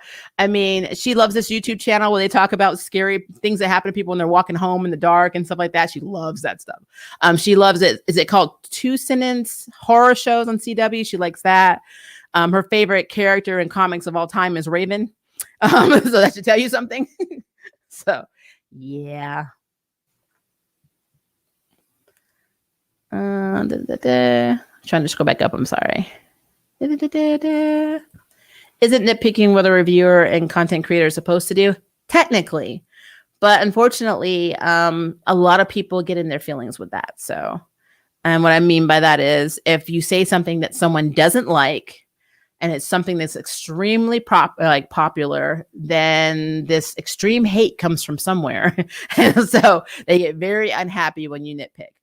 Obviously, again, I am not someone who cares. I'm like, I don't care if you get mad about it. I know that sounds bad. I don't have time to care. I don't. I say what I'm going to say. You either like it or you don't. It's just what it is. I don't want to be fake because I don't live my life that way. When I don't like something, I say I don't like it. If I like it, I say I like it. If I like it and I find something to nitpick about, I'm going to nitpick. I've literally had people tell me in comments that I'm a hard reviewer because I just find stuff. I'm looking for stuff. I'm like, no, it's just questions that I have. Why did you not do that? Why did you do that? These are questions. Like, why didn't Black Mask finish off Sophie and Ryan when they had Angelique at gunpoint, and he had not only Ryan's weapon, but he had his gun. He could have taken the gun and shot them. Yes, Sophie was holding it, but that means nothing. He could have taken it because they were going to let him go. He had the upper hand, and he did nothing with this upper hand but leave and make his little smart little comment saying, never bring this kind of weapon to a gunfight. Like, all right, you're not trying. You're just not trying. Not trying. I think Alice will be a substitute for Harley Quinn, like Oliver was for Batman before the Bat family was introduced. Even when she's good, she's still crazy, and she just channels it for the good side. I will say Alice is probably not as crazy now as Punchline is in the comics. That woman's out of her effing mind. I mean, Punchline is crazy. I would love to see them bring Punchline into Batwoman and see how they handle her, because she's, in my opinion, Punchline is worse than Joker. Yeah, he can copy and enhance those powers and skills that he had before he was solidified on an X-Men team. Okay, I'm not sure who we're talking about, so I'm going to scroll down. Some villains are men of their word. True, there are some villains that actually they have a code of honor. Those are the ones you really need to watch. But then there are those villains who are just completely spontaneous, which is also scary, but at least if you know they're spontaneous, you know they'll do anything, and then you don't feel bad about defending yourself. When you have like a villain who's like, I won't kill you until the sun goes down, or, you know, like, or Yashahime, I only kill, you know, the things that I love. It was like, okay. But yeah. I might be in the minority, but I find Punchline overrated. She hasn't captivated me in the slightest. But it may be because I'm Batman now. Well, I mean, there've been so many issues of Batman. I mean, Batman Who Laughs, Dark Metal. I mean, there's so many versions of Batman. I get it. The Bat family has expanded, and I almost feel like they're running out of things to do with them. So even Future State was weird. But I get it. I do get it. I'm interested in her because she doesn't seem to have the hangups that Harley has. So outside of that, but I mean, it does seem like they're trying to make her into a female Joker more than they were with Harley. Harley was obsessed with the Joker. Punchline wants to be Joker. And that's basically the difference. So who knows? I don't think that person wearing the mask that drug Jacob was Kate. Also, the preview of the next episode showed Ryan fighting someone, and I think it is Kate. I don't know. If you go back and look at that scene, the person looked female. Like the form looked female. Just like when Sophie was driving the car in the episode, she looked like a female. She was pulling a female out, even before she made any noise or whatever. So I just felt like that was Kate. Like, I really do. I feel like that's going to come out later on, that, oh, by the way, your own daughter got you addicted to drugs, because that would be something Black Mask would do. Black Mask would send his own child brainwashed to get him hooked on drugs. That would be messed up. I think it would be really cool. Oh, typo. I mean, do. Okay. So you do think that was okay. And now, as for the preview of Ryan fighting, it could be, yeah. I think that's how they're going to get Kate in. She's always going to wear a mask, and it's going to be fitting because the False Face Society, they always wear masks. So I could see that. I can see her, I could see them having a lot of fights, and then not really knowing who it is, because that seems to be a CW thing too. So I don't know. There's just so much, there's so much they could be doing. It's just really weird. Punchline is literally terrifying because there's no moral compass or empathy with that toxic. Yeah, look what she did to the dean of her school. I was like, wow, she had already drugged him. I was like, yeah, I'm just gonna kill you. I don't care. Let me go back. Bat fatigue is a condition for the medical journals. Sometimes I get comic fatigue, though, I'll be honest with you. If you want to talk about fatigue, I'm so fatigued out with Nancy Drew. It's not even funny. I am so tired of Nancy Drew, and their ratings are not doing well, and they've already been renewed for season 3. But I'm just tired of it. It's very hard for me to continue watching this show. I keep watching, hoping it gets better, but it just seems to be declining every episode. I just don't like it. I don't like it. It seems more like a soap opera than an actual series with mystery, and I don't know. I don't like it. Kate is done. We're eating tacos with Abby. She could be. I mean, that would have been interesting. That would be a very interesting crossover. Honestly, I'm thinking about writing for the background characters that never got to truly shine, given that the writers would forget about them, like Bobby Barnes, Penny McGill, and Eddie Bloomberg. So like fanfic, that would be cool. I would be down with that. I read a lot of fanfics, tons of fanfics. Okay, I already read that one. Your daughter sounds kind of like me to some extent, huh? In Toph's voice sweetness. Yeah, she loves the underdogs. Like, I like underdog characters, but she loves the ones that are just darker. Like she likes Constantine. She's more of a dark, Justice League, lover than she would be any traditional core teams. Any team that has dark type powers, which is so weird because she's the sweetest person, but she's just really into the darker stories. And, and she's big. She's like mommy in that we both are big horror movie fans. So we watch a lot of scary movies, even though I'm a wimp. Like if I hear something, I already think they're in the house. And I'm like, and I am not going to investigate because I'm a minority and I understand the rules. But yeah, we watch a lot of scary movies. She loves like zombie genre movies. So we watch a lot of zombies. I will watch a zombie movie, but not a cannibal movie, which is very odd. I don't know why, because they technically aren't any different. But yeah, some are just like brainless creatures walking around eating you, and other people are intentionally doing it. But it should be the same response for me. And it's not. It's like people that hate Brussels sprouts but like cabbage. It doesn't make sense. But, whatever. I like Constantine along with much of Alan Moore's work. Yeah, Constantine is always a favorite in this house. We love Constantine. I love Constantine, and anytime he teams up with Zatanna, I'm very, very excited. Like, I really like Deceased. The entire storyline for Deceased is amazing to me. Like, I really am like, I liked the first Marvel Zombies comic run, but I really am a Deceased fan. And I stopped reviewing it because the issues were so, far in between, but I am still reading it, and I effing love what they did with Deceased. I think they did a really good job at making Cyborg the carrier for the anti-life equation that's morphed and distorted and making people into zombies through technology. It's actually an interesting spin, and making Cyborg basically the cure, and nobody knows it is also pretty cool. And I like it a lot.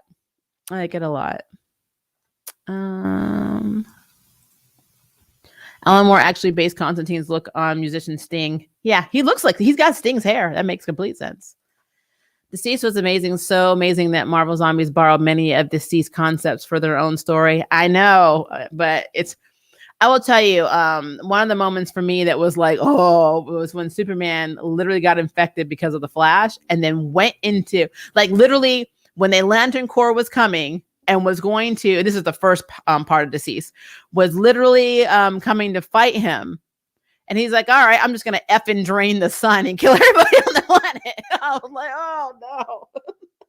This is why you don't let Superman become a zombie. Oh, no. And I'm like, up until that point, they had been so careful. He was using X-ray vision instead of looking at stuff. He just did not counter the fact that the Flash, it was either the Flash, and I think he went to stop the Flash, and his arm went right through him and infected him because he phased his hand like into his chest. Like, yeah.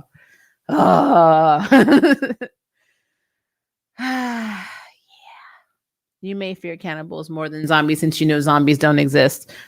That's probably it. And we all know that cannibals do, and that's pretty disturbing. Why is it called DCEU and not the DCCU? Because they like saying DC Entertainment Universe. I don't know. I don't know why they come up with these acronyms. I mean, why isn't that DCU? It could be still the DC Universe. I don't know why they separate. Well, I know why it's separated. It's because, they don't actually, like, for some reason, DC does not have connectivity between their TV shows or in their comics and their movies, which is very stupid. So, yeah.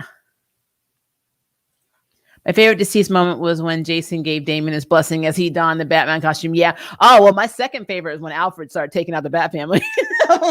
Alfred was like, you don't know who I am, but you're about to. And then flew out in a bat jet. I'm like, Alfred is just, you want to talk about an OP character that needs respect on his name? That would be Alfred. Alfred has survived all kinds of shiz in the DC universe. You need to react to this TikTok alternate version of the Bat Fam. Trust me, if you love Wholesome and Dark Humor, you will love that. I'll have to check that out. Can you put that in the comments? Because I will not remember that. I think I read that one already. Let's see. I'm trying to scroll up. I'm sorry, guys.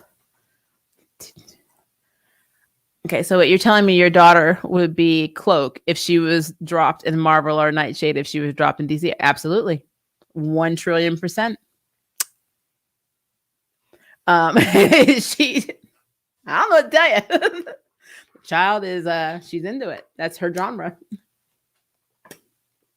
Every anime, like, she was in the Death Note, like, when Death Note was airing in Japan.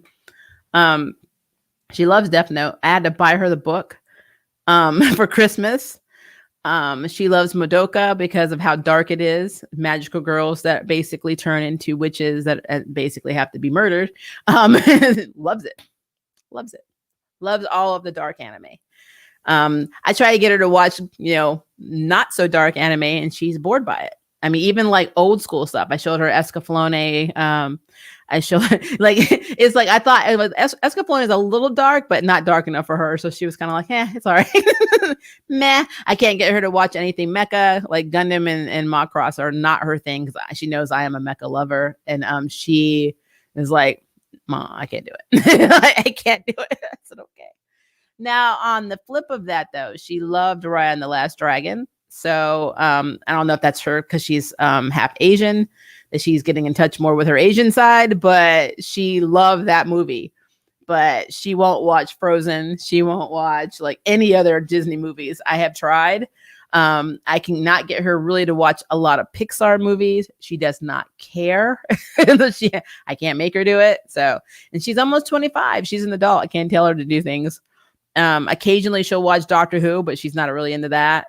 She doesn't care about Star Trek. Like anything that mommy's into, she's not really into.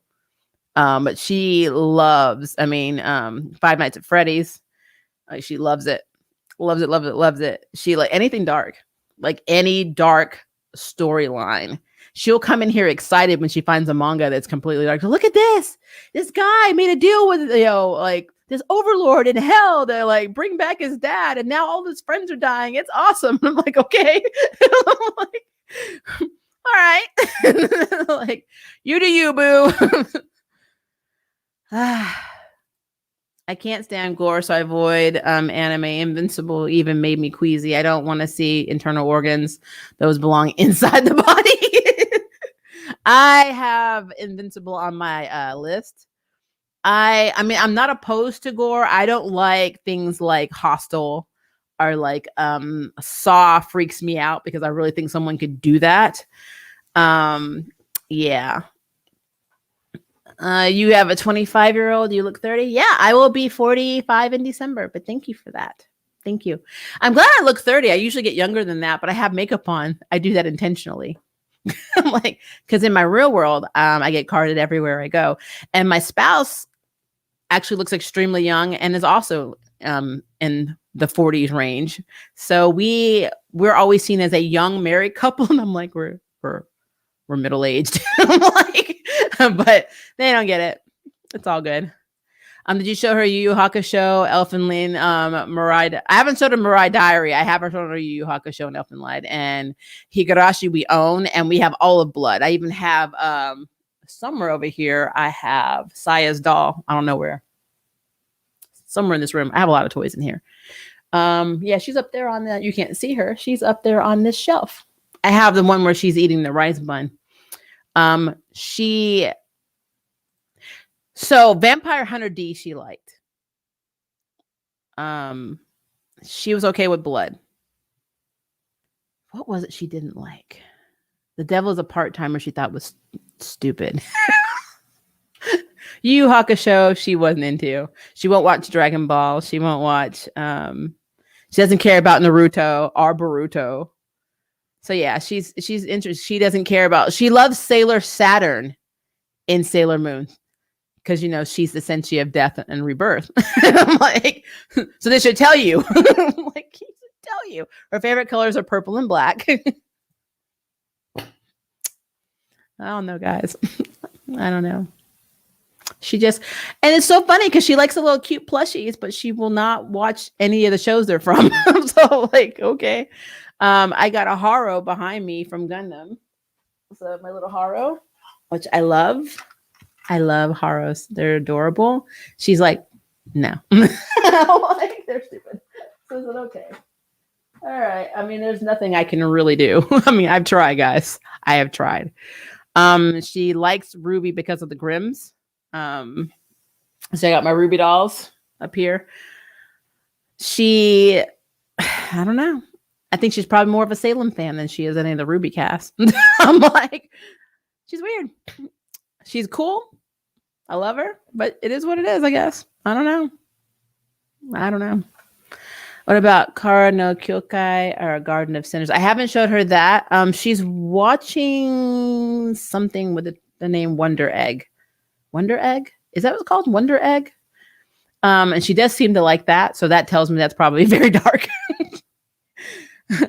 I might have to get into that and see what it's about, but she really seems to like that one. I get carded because they think I'm a kid. Yeah, we get that a lot. Especially if my spouse buys alcohol. It's very interesting. I'm a Star Trek fan too. Awesome. Yeah, I've been a Trekkie for a while. I'm not an obsessed mean Trekkie, but I've been a Trekkie because when you have a British mother, there's certain things that you get into.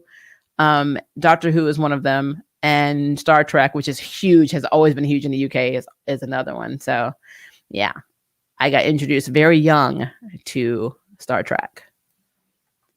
Let's see. Okay, I appreciate that your perspectives are real. I appreciate that. I'm trying, guys.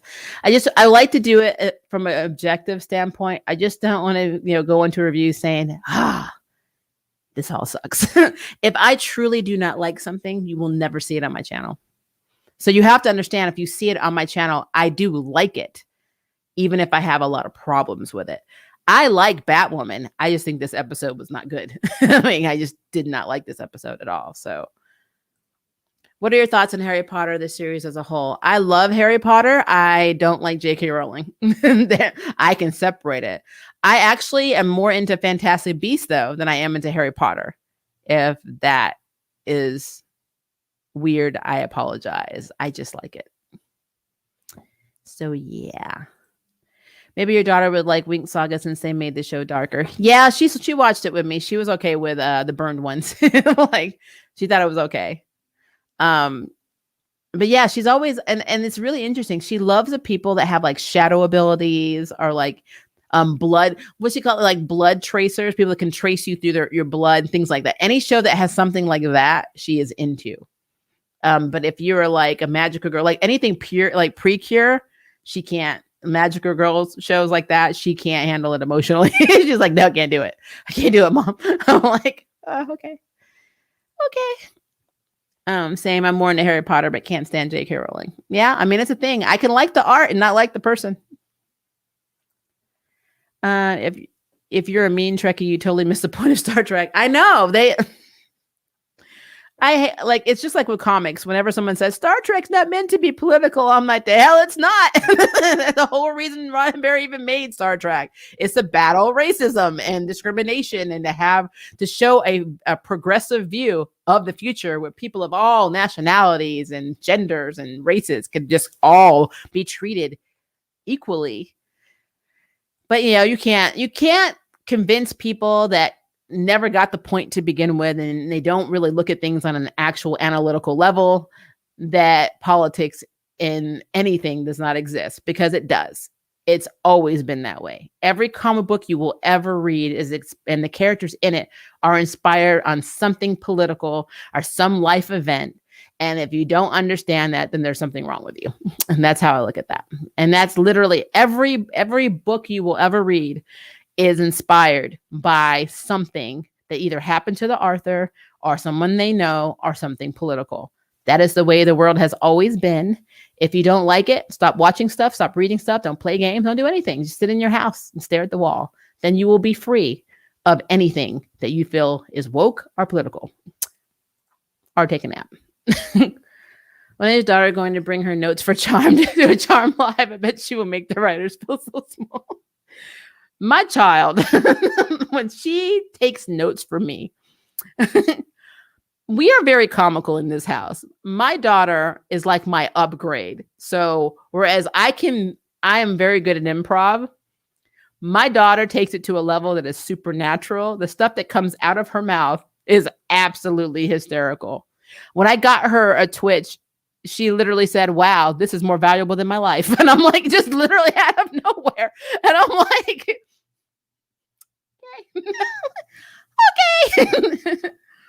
okay. She's playing the heck out of the Monster Hunter game on Switch, Lord, on her Switch. And so that's why she hasn't done any notes, because she can't stop. She cannot stop. So yeah. A show about a post-capitalist anti-racist democracy isn't political, I'm sure. Sure, Karen. I mean, there's nothing. I mean, even Harry Potter is political, and people don't get that. And J.K. Rowling is messing up by saying all the anti-trans things and being a horrible biatch right now. But the whole foundation of the Ministry of Magic is a absolute reflection of, what's happening with the government in the UK. And it's her mocking it. And people know this. She said this. It's not something that is new, but people don't, because they don't see it. They're not looking at it. People are going into it. Like they say, they go into escape. They don't want to be force-fed issues or whatever. So I'm like, whatever. Your daughter and I will get along great, because I will say those same things and my own mom will be like, what the hell? Why? I know why she says it, because I'm crazy. So she came by it honest. It's just how the quickness and the level of which she will say it. I had a British mother and a Black African-American father who instilled a certain level of, manners. And even though I taught my child manners, she has no filter. So I have to sometimes she'll say, I'm like, I got to catch it. Reel it in, throw it back. And I know when she's going to do it, because I said, look on her face. I'm like, okay. And me and her look very similar. And so sometimes people don't get, and we sound exactly the same on the phone. So when we talk, people get very confused with us, and she will say things and it's not me, and she will not correct people. So they will like, Maria, why did you tell me this? Blah, blah, blah. And I'm like, that wasn't me. I'm like, was not me. Are you and your daughter like the real life version of Gilmore Girls when it comes to the strength? Oh, absolutely. I was a single mother from the age of 21 to the age of 30. So yes, I had her when I was 20. I got divorced when I was 21, and yeah, it was just me and her. So yeah, very close. She's an inch and a half shorter than me, and we look I don't know if you've ever, I'll have to see if I have any pictures, but yeah, we look so similar. It scares people. So because they don't realize that we're different. She's done a video for me. She has longer, darker hair, And she's a little darker than me, but she did a Final Fantasy VII review on this channel a year or two ago. But people, like, they don't realize, they really do not realize that, like, we're different people. Like, so, which I get. I do understand it. I'm trying to see if I can actually find a picture of this child while I'm talking to you guys, because I know I have some somewhere. So, let me see. Okay, I got one. So I'm going to share my screen. This is us just out walking. So this will show you why people get confused. So give me a sec. See if I can share. Maybe, possibly. Let me pull it out. Okay. So I'm going to share my screen, and you can see why people think me and my daughter are the same person, which is kind of funny, actually. All right. Can you see this picture? I'm sure you can. So this is my daughter, and I'll try and make it bigger for you guys. Maybe. Maybe. I hate Chrome sometimes, guys. You have no idea. And I'm doing this from Facebook, but hopefully you can see. I know it's kind of small, so I'm going to see if I can scroll down. So give me a sec. Oh my God, Chrome. Hang on. I'm going to close you, and then I'm going to open it back up so you guys can see. So I'll share again in a second. I'll try and download it. But we look so similar. Like, even when we were on the picture that I'm showing you guys, when we went out, like, we went walking, and this woman literally asked if we were twins. And I'm like, no. 18 and a half hours of labor tells me that we are not twins. At any scope of anybody's imagination, we are not twins. So, but I get it. They can't tell us apart. So, but we get it a lot. It's actually kind of weird how much people think that me and her are the same person.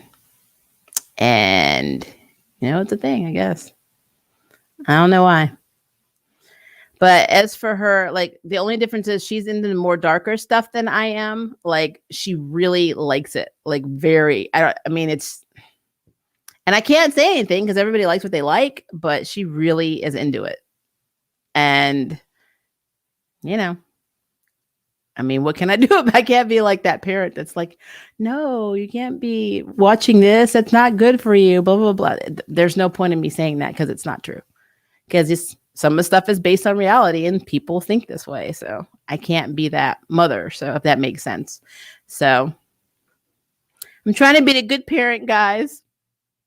I've always tried to let her be who she wants to be and not judge her for it. So, but yeah. All right. So this should work now. Okay. Well, hopefully you'll see this picture. So I'll make this one bigger. So that is my daughter and that is me. And this is our height difference. And so, yeah, her hair is like to here and mine's to here.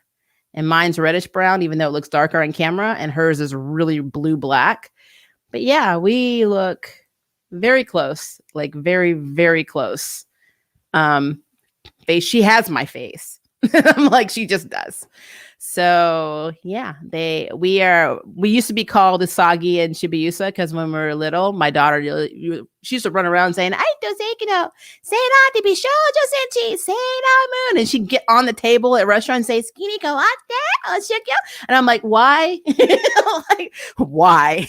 I let her see Sailor Moon when she was little, and she was like, okay, and then they just started calling us Usagi and Shibuya. And then when we got older, that's when we started getting what they call us the polar twins and all kinds of crazy. It's just crazy. It's crazy. So yeah, that's my daughter Mai. And she's crazy and I love her. And she goes by it honestly because I am too. So there you go. Wait, we're supposed to have filters? That doesn't sound right. I mean, you're not wrong. You're not wrong. You are not wrong. You should send her to work to take your place when you don't feel like going in. The good thing about this madness is that all three of us work remotely because of COVID. So I work from home. So does my spouse. And she actually is at work right now. She works for Apple support. So she's in her room taking calls until 8 p.m. Central Standard Time. So We don't have to. I would love for her to get on some of these Zoom calls. You have no idea. I would love for her to sit here on a Zoom call and I just go live my life, play with my Switch, play Animal Crossing, and do whatever. Oh, I'd be so happy. So happy. It's weird to see someone walking around the house with your face. It is. Actually, I will tell you, there's also a woman who lives in my city who is a nurse who apparently looks like me and I guess goes to some of the same places I go to, grocery store, pharmacy, all that stuff, because they literally call me by her name, and her name is Denise. I don't know her last name. And I'm like, I'm not Denise, but apparently this woman looks so much like me that I've been mistaken for this person in multiple places.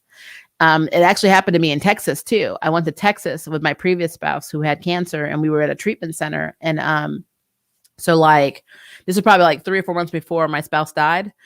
I would get mistaken for somebody who worked in the hospital, and I would get their employee discount. So I would go to the cafeteria and I pay, and they thought I was this woman. And I'm like, I don't work here, So yeah, it's a thing, guys. It is a thing. I was called Little Will Kelly Jr. for years by a plethora of people in my town. And I'm like, I'm my own person with my own name. I don't know why people are the way they are. There's a superstition that if you encounter your own doppelganger, that you'll meet a bad fate. Oh, well, I've never encountered them. I've never seen them. I gave birth to one, but I don't think that's fair. I'm like, but I've never personally seen my clones out there, and I don't want to. I don't. If I ever saw this Denise person, I probably would just drop. I don't want to do that. But I have heard that it's bad because, you can't share the same space. Or like, it'll be like that movie where, Lupita Nyong'o, what was it? Lupita Nyong'o, where they were like the mirror people, or someone was in the mirror. Was it Us? I think it was Us. And like, she wasn't the real person or something like that. I feel like that would be how my fate would be. If I'd just be walking down the street one day and this Denise lady would come holding a mirror, and I just get sucked into the mirror and she just go out living my life. Yeah. I think that would be me. I'm like, all right, we are at the 2-hour mark, guys. Are we ever going to have a stream that is not 2 hours? Probably not.